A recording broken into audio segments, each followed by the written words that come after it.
बज़ाहिर तो ये कोई कुत्ता दिखाई दे रहा है, लेकिन असल में ये एक इंसान है। और सिर्फ ये नहीं बल्कि जापान के सैकड़ों लोगों ने इस तरह का हुलिया बना रखा है। और आज की इस वीडियो में हम बिल्कुल ऐसे ही एक कुत्ते की बात करेंगे जो इंसानों की तरह हैंड शेक करता है, बाजार में टहलता है, लेकिन इस कुत्ते के अंदर फिर भी एक इंसान मौजूद है।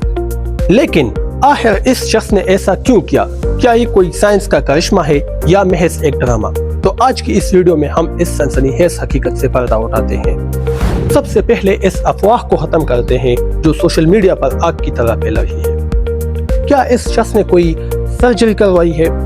जी नहीं, ये भी किसी भी किस्म की प्लास्टिक सर्जरी या बायोलॉजिकल तब्दीली नहीं है। ये महज जदीद टेक्नोलॉजी और आर्ट का एक जबरदस्त शाहकार है। जापान के रहने वाले इस शख्स का ऑनलाइन नाम टोको है। टोको का बचपन ही से एक अजीब ख्वाब था, एक जानवर बनकर जिंदगी गुजारना। और अपने इस अजीब और गरीब ख्वाब को पूरा करने के लिए उसने जापान की स्पेशल इफेक्ट्स कंपनी जिपेट से राब्ता किया। इस कंपनी ने एक इंतहाई हकीकत पसंदाना रफकूली नस्ल के कुत्ते का सूट तैयार किया।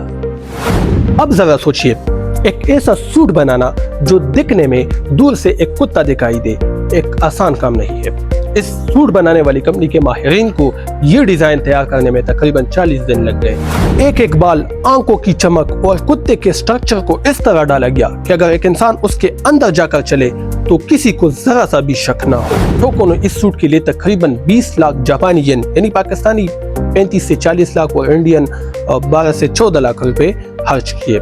इतनी बड़ी रकम सिर्फ एक दिन के लिए नहीं बल्कि अपने बचपन के जुनून को पूरा करने के लिए लगाई गई। टोको ने YouTube पर I want to be an animal के नाम से एक चैनल बनाया है जिस पर वो गलियों में टहलने और बच्चों के साथ मिलने की वीडियोस अपलोड करता है। लेकिन यहाँ एक दिलचस्प और दुख भरी बात भी है। टोको अपनी असल शनाख्त और चेहरे को दुनिया से छुपाता है। एक इंटरव्यू में खुद इसने एतराफ किया कि मैं नहीं चाहता कि मेरे दोस्त, रिश्तेदार या साथ काम करने वाले लोग मुझे इस रूप में देख सके क्योंकि वो लोग मुझे पागल समझेंगे। यानी इतनी शोहरत के बावजूद भी वो एक खौफ की जिंदगी गुजार रहा है। तो दोस्तों, ये थी जापान की इस इंसान से कुत्ता बनने वाले शख्स की मुख्तसर और सच्ची कहानी। ये कोई मेडिकल करिश्मा नहीं थी बल्कि एक महंगा हाइपर रियलिस्टिक कॉस्ट्यूम था।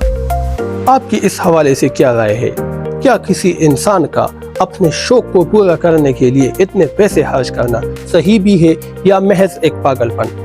अपनी राय का इजहार कमेंट सेक्शन में कीजिए। नेक्स्ट वीडियो में मिलेंगे एक और अजीब और पुरअसरार वीडियो के साथ। अब मुझे इजाज़त दीजिए। अल्लाह हाफिज़।